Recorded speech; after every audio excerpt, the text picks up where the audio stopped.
Good morning प्यारे बच्चों, मैं राजकुमार सैनी आप सभी बच्चों का इस ऑनलाइन पाठ्यक्रम में हार्दिक स्वागत करता हूं।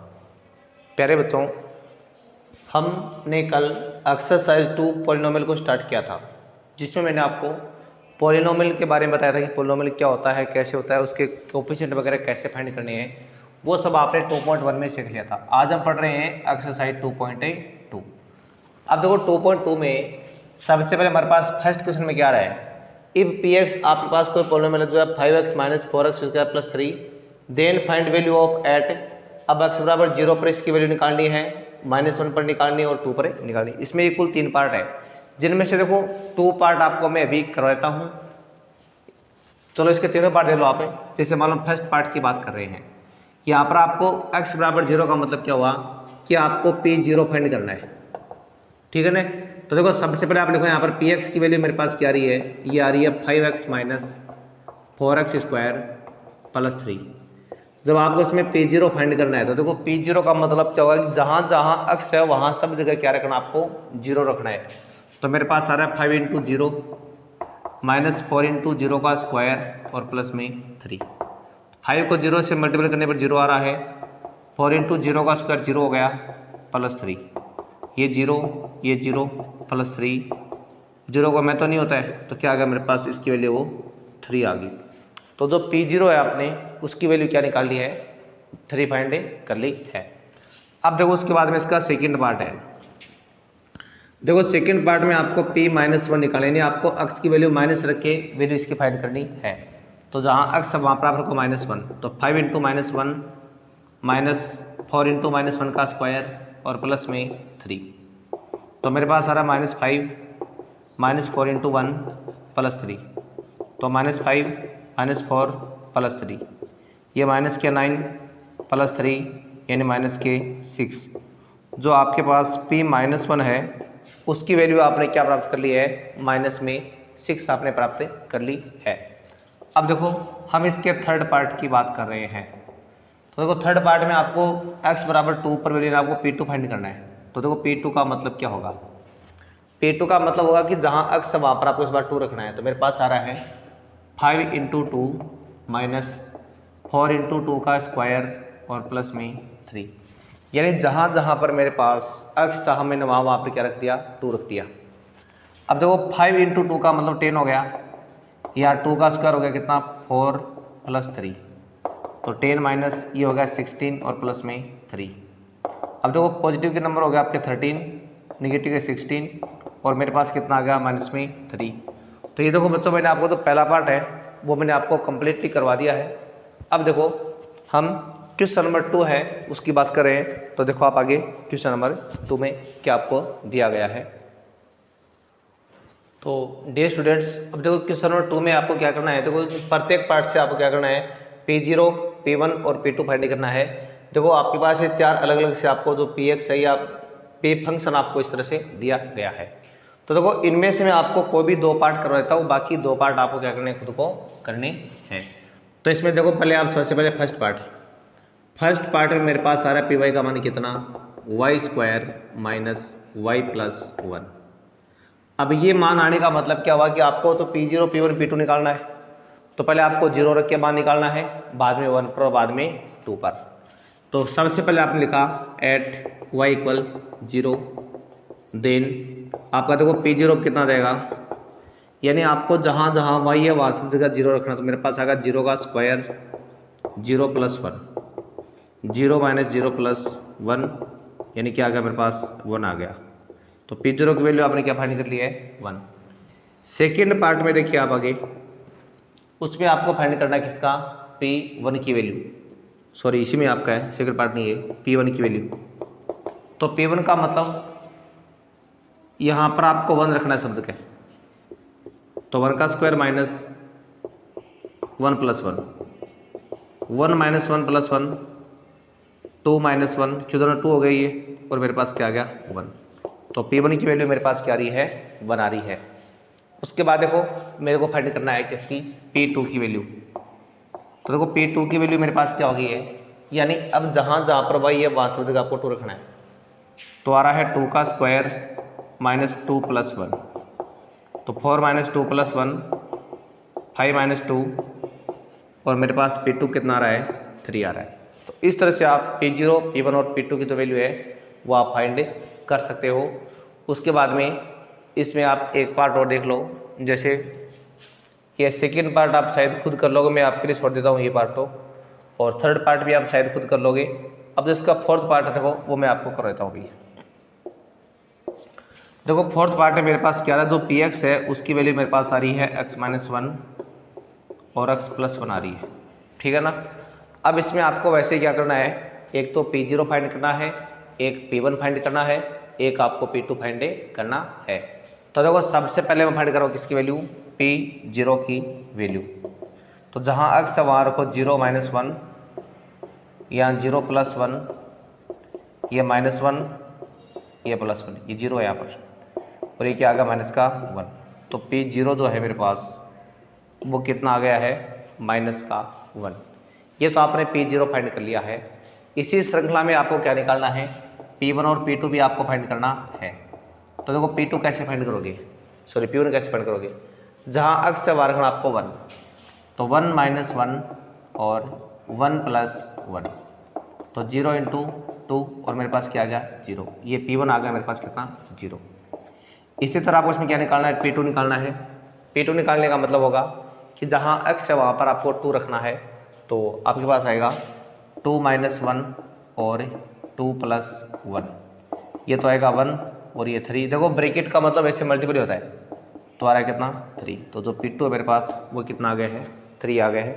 तो इस तरह से आप P0 P1 और P2 की वैल्यू फाइंड कर सकते हो जब आपको इस तरह की कंडीशन दी जाए। तो जो इसके दो पार्ट बचे हैं वो आपको करने हैं। अब मैं आपको आगे जो क्वेश्चन नंबर 3 है उसको करवा रहा हूँ। तो देखिए क्वेश्चन नंबर 3, डियर बच्चों, अब जो क्वेश्चन नंबर 3 है तो उसमें क्या दे रखा, आपको कुछ पॉलिनोमियल दिए गए हैं और उसके सामने देखो कुछ x की वैल्यू लिखी गई है और आपको उन वैल्यू को देख के बताना है कि वो जो गिवन पॉलिनोमियल है उनके जीरोज है क्या नहीं है। अब देखो पहले जीरोज क्या होता है उसका मतलब जान लो आप क्या होता है जीरोज। जीरोज किसको कहते हो आप। अब जैसे मान लो मेरे पास कोई पॉलिनोमियल क्या रहा है, Px इक्वल मान लो मेरे पास x प्लस 1 आ रहा है, नॉर्मल सी बात है। अब मैं यहाँ पर x का मान ऐसा क्या रखूँ कि ये पूरा मान क्या बन जाए आपका 0 बन जाए। तो मेरे पास प्लस 1 है ना, तो मेरे को यहाँ पर माइनस 1 लूँगा तभी मान 0 बनेगा ये, यानी यहाँ पर अगर मैं माइनस 1 रखता हूँ तो मेरा मान क्या बन रहा है 0 बन रहा है। तो इसका मतलब x इक्वल जो माइनस 1 है वो क्या कहलाएगा, इसका जीरोज कहलाएगा, ठीक है ना। तो जीरोज का मतलब ये होता है x की ऐसी वैल्यू या वेरिएबल की ऐसी वैल्यू जो पॉलिनोमियल की वैल्यू को क्या बना दे 0 बना दे, वो क्या कहलाती है कि उसका जीरोज कहलाती है। तो यहाँ पर देखो आपको पास कुछ ऐसे ही पॉलिनोमियल दिए गए हैं और सामने आपको कुछ x की वैल्यू दी गई है जिनसे आपको ये चेकआउट करना है कि इनके जीरोज है या नहीं है। तो देखो इनमें कुल वैसे 8 पार्ट है जिनमें से 4 पार्ट हम आज कर रहे हैं, बाकी 4 पार्ट हम कल करेंगे। तो देखो पहले पार्ट में क्या लिखा है मेरे पास, फर्स्ट पार्ट में लिखा है Px इक्वल 3x प्लस 1 और इसमें आपको चेक करना है x इक्वल माइनस 1/3। तो पहले आप इसे सीधा फाइंड कर लो क्या, P माइनस 1/3 वैल्यू निकाल लो। तो 3 इंटू माइनस 1/3 प्लस 1, ये माइनस 3/3 प्लस 1, ये 3 में 3 का डिवाइड किया तो माइनस 1 टाइम और मेरे पास क्या आ गया 0 आ गया। 0 आ रहा है ना, इस बात का मतलब ये हुआ सो x equal minus 1/3 is zeros of given polynomial. यानी जो आपके पास गिवन पॉलिनोमियल है उसका क्या हो गया ये कि जीरोज हो गया है। ये तो आपने इस पार्ट की जांच है वो कर ली है। अब देखो नेक्स्ट हम इसमें सेकेंड पार्ट की बात कर रहे हैं। देखो सेकेंड पार्ट में मेरे पास क्या आ रहा है, Px का मान आ रहा है मेरे पास 5x माइनस पाई आ रहा है और आपको x इक्वल 4/3 पर क्या करना है चेकआउट करना है। तो वही तरीका रहेगा आपके पास, यानी आप लिखोगे P 4/3 की आपको वैल्यू फाइंड करनी है। तो जहाँ x वहाँ रखना आपको 4/3 और माइनस में आ रहा है पाई। तो देखो ये आपके हो गए 20/3 और पाई क्या होता है आपका वैसे 22/7 होता है। अब देखो इसको सोल्व करोगे आप तो 21 आ गया मेरे पास एलसीएम, 3 का 7 टाइम यानी 140 हो गया, माइनस यहाँ 7 का 3 टाइम यानी 66 हो गया। अब देखो जब आप इनको लेस करोगे तो मेरे पास यहाँ पर तो क्या रहा है 4 आ रहा है, फिर 7, 74 अपॉन में क्या रहा है 21। ये मेरे पास अभी आपने क्या बच रहा है, इसकी जो वैल्यू बच रही है। देखो आगे सोल्व हो रहा नहीं है तो माना आपका 0 नहीं माना तो आपको लिखना पड़ेगा P4/3 नॉट इक्वल 0, यानी जो 4/3 है उसकी वैल्यू आपके पास क्या नहीं आ रही है, 0 नहीं आ रही है। तो इसका मतलब ये हुआ सो 4/3 is not a zeros of given polynomial. जो आपको गिवन पॉलिनोमियल है उसका ये जीरोज है नहीं है, ये आपको इसमें क्या करना था, चेकआउट करना था। अब देखो नेक्स्ट आप आगे जो अगला क्वेश्चन हम उसकी बातें कर रहे हैं, तो इसका थर्ड पार्ट देखिए आप आगे। देखो जो थर्ड पार्ट आपके पास है उसमें देखो आपके पास 2 जीरोज आ रहे हैं, एक तो प्लस बना रहा है और एक आ रहा है -1। आपको देखो दोनों को बारी बारी से चेकआउट करना है। सबसे पहले आपको लेना है P1, तो आ रहा है 1 का स्क्वायर -1, 1 -1 क्या आ रहा है 0 आ रहा है। इसका मतलब ये तो जीरो है इसका। चलो आगे वाला और चेक करेंगे। P-1 का मान फाइंड करो, तो -1 का स्क्वायर -1, 1 -1 कितना आ रहा है 0 आ रहा है।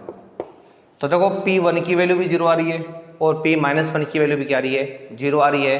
तो इन दोनों बातों से ये प्रमाणित होता है कि so +1 and -1 are zeros of given polynomial. जो आपको पॉलिनोमियल दिया गया है उसके क्या ये दोनों जीरोज हैं। अब उसके बाद में देखो आप इसका जो अंतिम पार्ट है, चौथा पार्ट है, वो देखिए। हालांकि इसमें देखो वैसे 8 पार्ट है, ठीक है, ये अंतिम नहीं, वैसे 4 पार्ट इसमें और भी आगे। आज के लिए हम क्या करेंगे, केवल 4 पार्ट है उन्हीं का अध्ययन करेंगे, बाकी 4 पार्ट है उनका अध्ययन हम कल करेंगे। तो देखो अब चौथे पार्ट में क्या लिखा है उसको आप आगे देखिए। तो इसमें देखो आपके पास जो px है उसकी वैल्यू आ रही है x+1 और x-2 आ रही है, और x का मान है मेरे पास -1 और +2। और आपको वैसे भी क्या चेकआउट करना है, इन दोनों पर वैल्यू इसकी चेक करनी है। तो सबसे पहले आपने लिया P-1, तो -1 +1 -1 -2, तो ये 0 हो रहा है, ये -3, तो ये मेरे पास अभी क्या रहा है 0 आ रहा है, मतलब ये तो इसका 0 है। अब आपको 2 पर भी जांच करनी है इसकी, तो आपने लिखा P2, तो जब आप P2 निकालोगे तो जहाँ x है वहाँ पर 2 रखो आप, तो 2 + 1 × 2 - 2, तो मेरे पास आ रहा है 3 × 0। तो देखो ये मान भी क्या आ रहा है, बिल्कुल 0 आ रहा है। मतलब -1 पर फाइंड किया तब भी वैल्यू हमारे पास क्या आई 0 आई। अब आपने 2 पर फाइंड किया है तब भी वैल्यू क्या आ रही है 0 आ रही है। तो इन दोनों बातों से प्रमाणित ये होता है कि दोनों क्या इनके जीरोज है। तो आप लिखोगे so -1 and 2 are zeros of given polynomial, यानी जो आपको पॉलिनोमियल दिया गया है उसके दोनों क्या ये जीरोज हैं। तो ये इस तरह से आपको इनको चेकआउट करना है। तो डियर बच्चों, आज के लिए हम इतना ही करेंगे और बाकी जो प्रश्न हम बचे हैं उनका अध्ययन कल करेंगे। आज के लिए बस इतना ही।